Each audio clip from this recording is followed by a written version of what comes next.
Assalomu alaykum barchaga. Bugun sizlar bilan dasturlash tillarining rivojlanish tarixi haqida ko'rib o'tamiz. Qani ketdik. Dasturlash bu o'zi kompyuterda ko'plab dasturlarni yaratishda dasturlash tillari juda ham ko'p. Hozirda bizda o'sha dasturlash bu kompyuter dasturlarini tuzish jarayoni hisoblanadi. Ya'ni kompyuterda qancha dasturlar maydadan tortib kattasigacha hammasi dasturlash orqali dasturlanib, quyidagi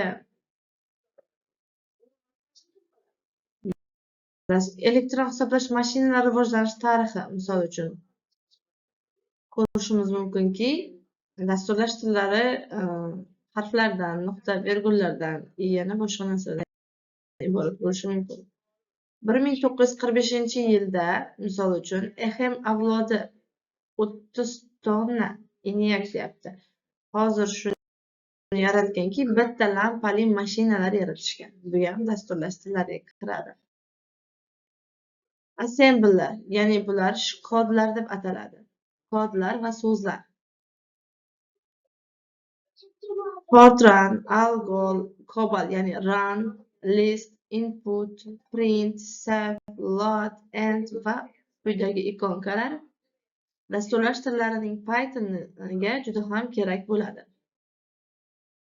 Dasturlash tillari juda ham keng rivojlangan bo'lib, odatda ularning turlari Python, Java, C++, Perl, JavaScript, Programming Launch, Ruby kabi dasturlash tillariga bo'linadi, ya'ni PHP. Hozirda biz Pythonning afzalliklarini ko'rib chiqamiz. Pythonning afzalliklari bu tushunarli sintaksisga ega hisoblanadi. Ya'ni eng oddiy va sodda til bu Python hisoblanadi. To'laqonli dasturlash tili ham bo'ladi. Katta kutubxonaga ega, ya'ni katta imkoniyatlarga, kutubxonasi keng, bajarayotgan amallari juda ham keng hisoblanadi. Ko'p tarqalgan va moslashuvchan dasturlash tili, ya'ni har qanday kompyuter deysizmi, har qanday dasturni bemalol yaratsangiz bo'ladi. Yuqoridagilarning barchasi Python dasturlash tili nafaqat dasturlashni endi o'rganayotganlar, balki tajribali dasturlachilar uchun ham ajoyib tanlov ekanligini ko'rsatadi. Shunday qilib, hozirgi kunda qadar Python dasturlash tilining bir qancha versiyalari mavjud, ishlab chiqildi. Quyidagi jadvalda Python dasturlash tilining turli versiyalarini yaratish tarixi keltirib o'tilgan. Ya'ni birinchi Python dasturlash tili 94-yilda yaratilgan, birinchi versiyasi. Hozirgi kunda eng oxirgisi 21-yil 4-oktyabrda yaratilgan hisoblanadi. 3-versiyasi foydalanmoqdamiz. Pythonni yuklab olish uchun quyidagi saytlardan foydalanishimiz mumkin. Ya'ni o'zining original sayti quyidagi sayt hisoblanadi. Bemalol xavfsiz yuklab olsangiz bo'ladi. Python dasturi ishga tushirish, ya'ni dastur o'rnatilgandan keyin pusk menyusida Python idle ishga tushiriladi. Ya'ni Pythonda mana ko'rib turibsizki, oynada Python 3.9 boshqalar bor, lekin Python idle bu ishga tushiriladi.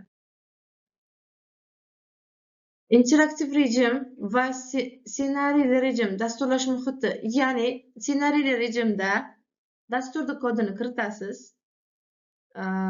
Dasturning kodini kiritganingizdan keyin uning natijasini interaktiv rejimda ko'rsatib beradi. Misol uchun import mass, ya'ni bularni hisoblab deyapti bizga if, ya'ni qilib bergan x, y'larni printda agarda deyapti. Bo'lsa yes, hammasi to'g'ri kelsa okay belgisini bergin. Agar noto'g'ri bo'lsa no ko'rsatgin. Interaktiv rejimda yozilgan dastur qatorma-qator bajarilib boriladi. Bu rejimdan xuddi kalkulyator kabi foydalanish mumkin, ammo unda katta dasturlarni yozish juda ham noqulay hisoblanadi. Interaktiv rejim ishga tushgach, file new buyruqlari yoki Ctrl+N tugmalar birikmasi tanlanadi. Natijada yangi oyna ochiladi. Ushbu oynada dastur kodi kiritiladi. Avval dastur kompyuter xotirasida saqlanib, so'ng ishga tushiriladi. Dastur kompilyatsiyasini amalga oshirish uchun run modeli tanlanib, buyruqlar tanlanadi yoki F5 tugmasi bosilib, dastur natijasi yangi oynada ko'rinadi.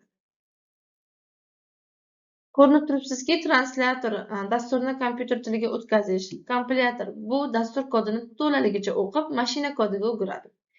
Interpretator bu dastur kodini bosqichma-bosqich mashina kodiga